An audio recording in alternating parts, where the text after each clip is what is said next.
Paris est à vous, l'émission qui donne le meilleur de la région capitale. Karine Vergnol sur BFM Business. Tendance, rendez-vous business, spectacle, expo, resto, tout ce qui fait vibrer la capitale et dans Paris est à vous. Et ce qui anime le monde de la mode aujourd'hui, eh bien, c'est le lancement des nouvelles collections éco-responsables de H&M, H&M Conscious et H&M Conscious Exclusive, le géant du prêt-à-porter suédois qui intègre de nouvelles matières premières, le cuir à tannage végétal et la soie biologique, surfant ainsi sur le succès de la mode bio, portée de plus en plus finalement par de jeunes marques. Nathalie Croiset, notre spécialiste Green Business, bonjour. Bonjour Karine et bonjour à tous. Alors oui, vous avez parlé d'H&M, mais c'est vrai qu'il y a de plus en plus de vêtements bio, on en voit, et les grandes marques portent aussi, les grandes enseignes les portent. C'est le cas aussi de C&A, qui est leader sur ce marché. Il y a quand même plus de 60 millions d'articles en coton biologique, mais évidemment, il y a des plus petits noms qui progressent. On va en parler avec eux et avec Anne Dupuis. Bonjour. Bonjour. Vous êtes directrice artistique, mode et textile de Natexpo, qui est un salon professionnel des produits biologiques, diététiques, écologiques, avec un village textile. Donc vous connaissez bien ces enjeux dont on va parler plus globalement avec vous, et donc des acteurs. Sabrina Cherubini, bonjour. Bonjour. Vous êtes donc directrice marketing d'Ekiog, marque de mode bio, créée déjà il y a plus de 10 ans, c'est ça aussi, il faut le dire. Exactement. Il y a des acteurs vraiment pionniers.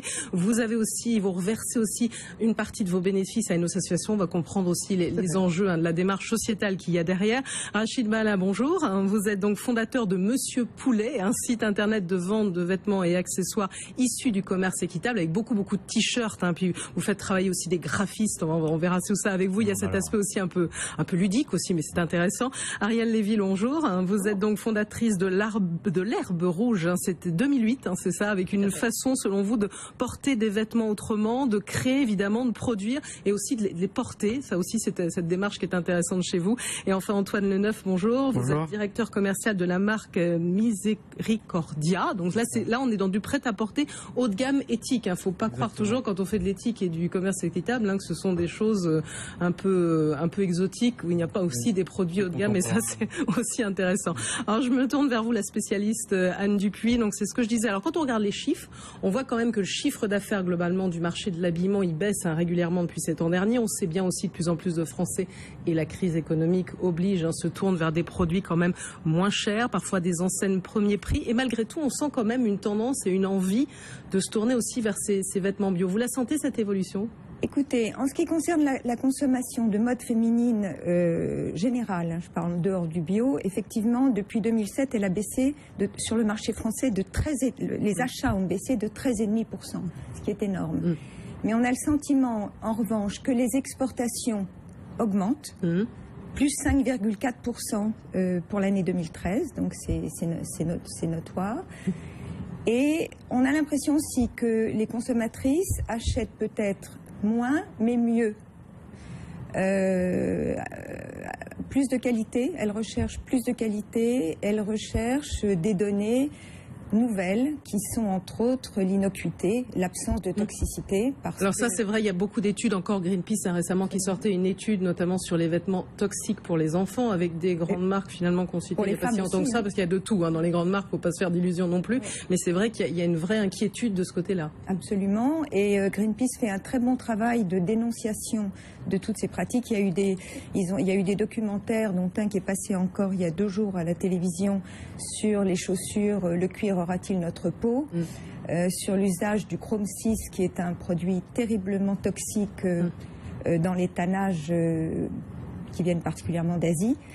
Donc Greenpeace fait un grand travail d'alerte, si vous voulez, mais il y a aussi des gens qui, à côté de ça, proposent des solutions, commencent à proposer des solutions. C'est ce qu'on va voir aussi avec les acteurs qui sont là en particulier. Alors, puisqu'on parle d'abord de qualité, il y a la façon aussi dont tous ces produits sont fabriqués, ça on va en parler. Alors on parle souvent du coton. Le coton, ça revient en avant. Souvent, évidemment, quand on produit du coton, c'est très polluant, en dehors évidemment du coton bio. Vous, alors Monsieur Poulet, c'est vraiment, Rachid Bala, du coton fabriqué, récolté en Afrique de l'Ouest, dans le centre, certifié Max Havelaar. Alors nous on s'est lancé en 2006. C'est vrai qu'au départ on s'est tout de suite tourné vers le commerce équitable et vers le label Max Havelaar. On s'est au fur et à mesure un peu plus intéressé au coton biologique. Il n'existait pas vraiment, on le trouvait pas en Afrique de l'Ouest à ce moment-là. Donc aujourd'hui on travaille plus en Inde. Donc voilà, on a évolué aussi, hein, depuis 2006, il s'est passé des choses. Et ça veut dire que vous allez chercher, il y avait une demande, et donc vous êtes allé quelque part provoquer aussi, déclencher une nouvelle filière dans ce coton biologique. En fait, on a suivi, c'est exactement ça, on a suivi l'évolution de notre clientèle, qui donc au départ des jeunes adultes qui achetaient des t-shirts plutôt graphiques, donc faits par des artistes, donc c'est ce qui les intéressait. Et au fur et à mesure, donc ils ont évolué. Aujourd'hui, c'est devenu de jeunes parents et qui en effet sont sensibles à ce qu'on vient de dire à l'instant, à la toxicité des vêtements, le fait que les vêtements sont le fait qu'ils aient envie et qu'ils sont motivés en tout cas pour faire des achats responsables. Voilà, ça fait partie je pense. Mais oui. Est-ce que lorsqu'on parle de coton bio, en l'occurrence, ou de vêtements bio, on parle forcément aussi de commerce équitable? Est-ce que l'un ne va pas sans l'autre? Est-ce qu'on peut faire du bio sans faire du commerce équitable ou... Alors on peut, hein, je pense je sais pas si on va rentrer dans le détail, mais on peut évidemment faire du bio sans faire du commerce équitable. Ce qui nous intéressait, nous, et c'est vrai qu'on a commencé par le commerce équitable, ce qui nous intéressait au départ, c'était les conditions de travail des ouvriers du textile. Ensuite, le bio... tout ça est extrêmement lié dans le sens où si on s'intéresse aux récoltants donc qui vivent baignés dans les pesticides, donc en s'intéressant au bio, on s'intéresse aussi forcément aux conditions de travail. Alors du coton aussi, du coton péruvien, je vous parce qu'il faut raconter l'histoire de Miséricordia qui a commencé, raconter rapidement, mais au Pérou quand même, Antoine Leneuf aussi, et vous trouvez du coton péruvien. Avec Aurélien, qui est le designer et créateur de Miséricordia, qui a rencontré une équipe de couturiers avec lesquels il a décidé de monter ce projet un peu fou, d'allier création artistique et engagement social. Donc à la base, c'était pas du tout parti sur la partie matière, c'était plus sur les personnes, comme l'expliquait Rachid. Ensuite, 10 ans plus tard, on a un atelier de 40 personnes avec lesquels on produit l'intégralité de la collection Miséricordia, et d'ailleurs celle aussi d'autres créateurs comme Chris Van Asch, le designer de Dior, qui sont très sensibles aux matières qu'on trouve au Pérou. Donc on a du coton bio Pima qui est un des cotons les plus beaux qu'on puisse trouver sur la planète, aussi l'alpaga qui est une matière naturelle, le modal, et puis quelques autres matières, la laine, etc. Aujourd'hui, le développement de Miséricordia, il s'est fait en France avec le marché français, avec des concept stores un peu partout dans le monde, donc pas mal export comme on disait tout à l'heure, notamment au Japon, et puis aussi avec l'ouverture de notre propre point de vente à Paris récemment. Alors pour revenir sur les matières, Equiog aussi, on parle beaucoup du coton, mais c'est vrai qu'il n'y a pas seulement le coton, il y a de plus en plus de nouveaux matériaux. Le lin aussi, je crois qu'à la base aussi, c'est moins polluant aussi quand même que la culture du coton. Sabrina Cherubini, vous aussi, vous avez une palette assez large en matière de textile. Oui, et puis le positionnement d'Equiog, c'est effectivement d'intégrer toute la démarche durable. Donc on parle d'écologie, alors il y a le coton bio, c'est la base même de nos collections, mais effectivement tout ce qui est fibres naturelles, donc interdiction d'intégrer des fibres synthétiques issues de la pétrochimie, interdiction de mettre les substances toxiques dont parlait Anne Dupuis, et de pouvoir proposer une mode éthique, c'est-à-dire on sait pour chaque modèle où est-ce qu'il a été cultivé, filé, tissé, teint, jusqu'à nos boutiques. Donc c'est pouvoir intégrer le durable au global. Ça se peut se voir sur l'étiquette, ou ça peut suivre. Exactement. On peut le voir, vous avez l'histoire. C'est la demande. On se disait aussi les consommateurs sont vraiment demandeurs. Oui, on a voulu intégrer vraiment toute l'histoire. Après le drame du Rana Plaza, on a énormément de clientes qui nous demandent une transparence. On s'est dit, c'est dommage, on l'a, et on est une des seules marques au monde à avoir cette transparence-là.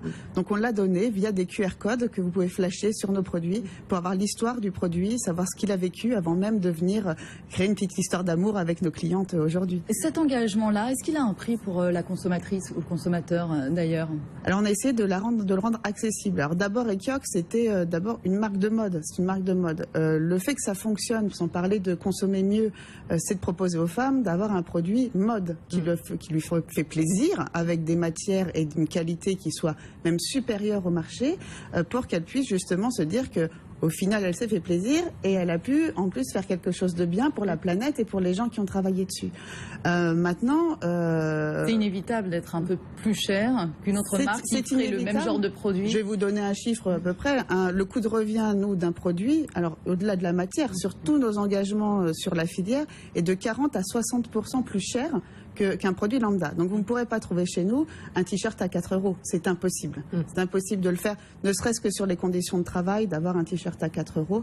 On essaie de le rendre accessible. Mais la matière bio est plus chère aussi, là finalement c'est une question... Oui. La matière bio est de toute façon plus chère.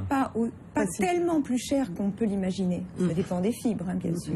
Alors la démarche, parce qu'il faut aussi se tourner vers notre invité que nous avons aussi, Ariel Lévy, donc l'herbe rouge. Alors vous aussi, vous avez une vraie démarche aussi, agriculture biologique, traitement, vous regardez les composants, et puis aussi une fabrication, parce que là on parle de pays à travers le monde, mais aussi il y a un savoir-faire en France aussi. On peut faire aussi du Made in France dans toute cette histoire de vêtements bio, c'est important aussi de le dire. On ne travaille pas que sur le Made in France, mais le propos de l'herbe rouge, donc, qui a été créé avec Thibaut Decroix en 2008, c'est de réfléchir sur comment faire moins mais mieux. Donc nous, on travaille avant tout sur des réseaux de proximité, donc sur France, Europe et également un petit peu, et également Madagascar. Et la volonté de se dire aujourd'hui, il y a des savoir-faire forts en France, il y a aussi de la créativité, il y a plein d'autres choses et on essaie de porter un regard neuf sur cette mode en replaçant la qualité au centre à prix accessible. Alors ensuite, sur la démarche, c'est comment est-ce que j'arrive à pouvoir, j'arrive jusqu'au consommateur pour lui rendre le produit accessible. C'est une manière de réfléchir sur comment on porte le vêtement, sur comment on consomme moins de matière, sur comment on coupe le vêtement.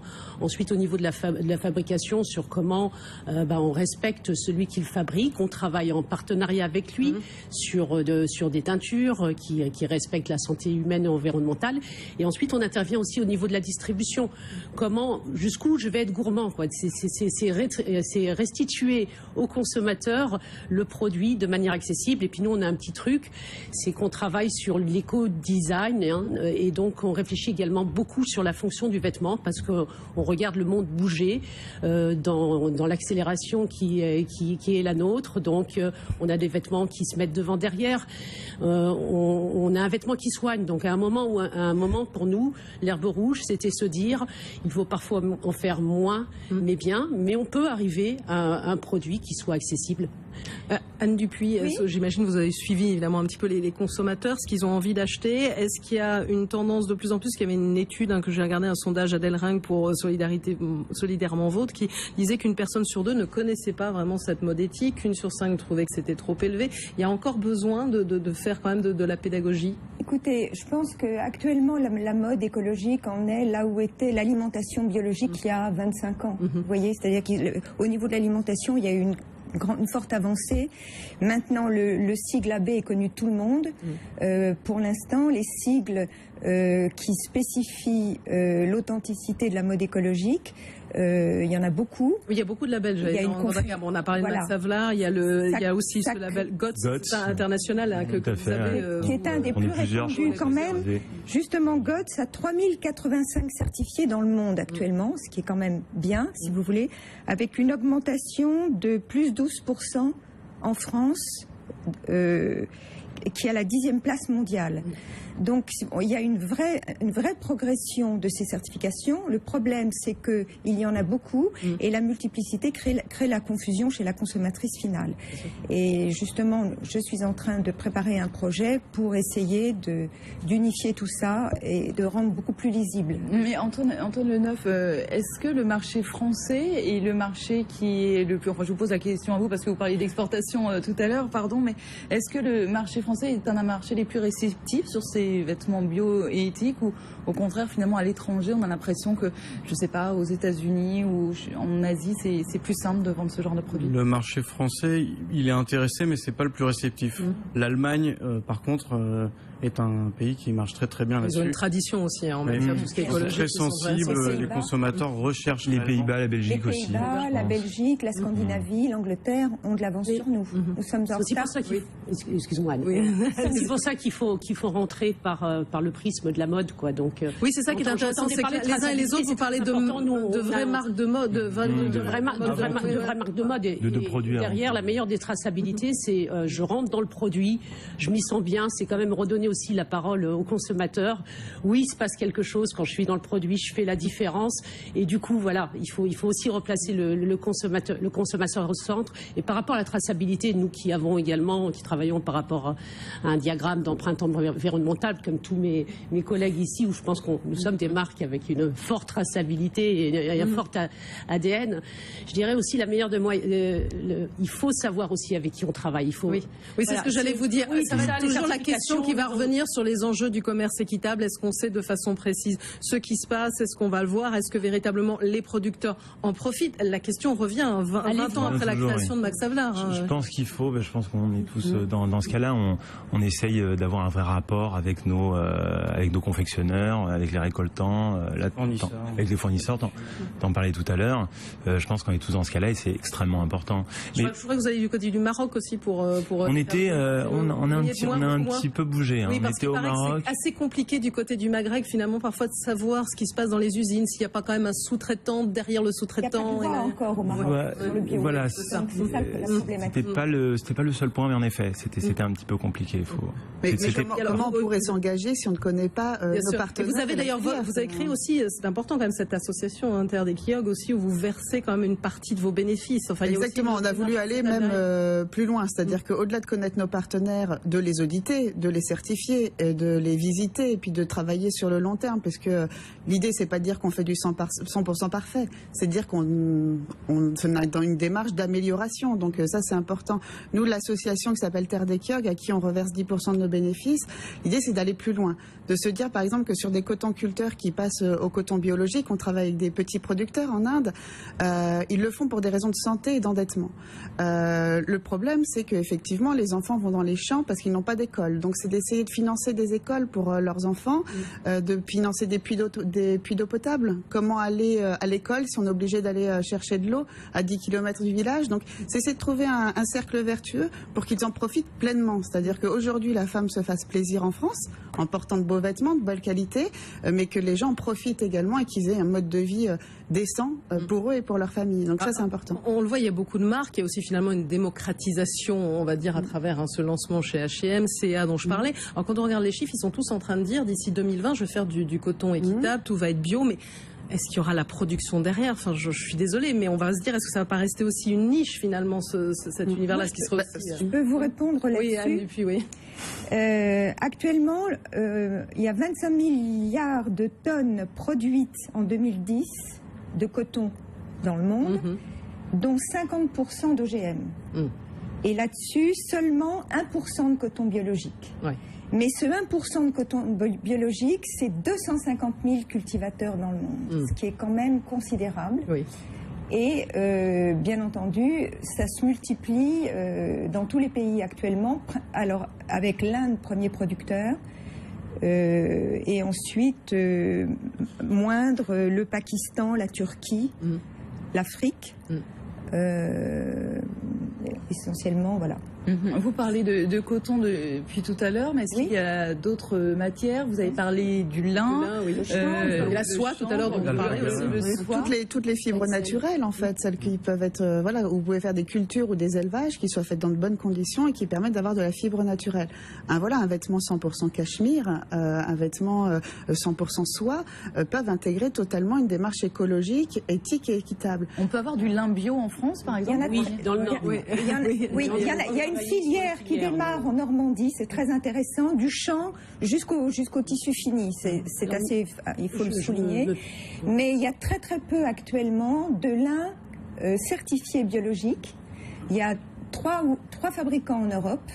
Parce que les fabricants de lin estiment que leur culture est naturellement biologique.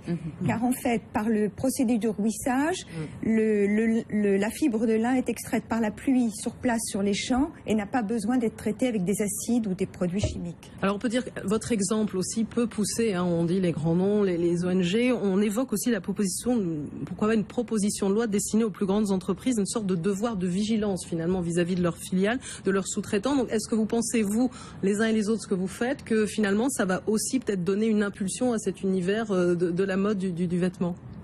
Antoine Lenneuf.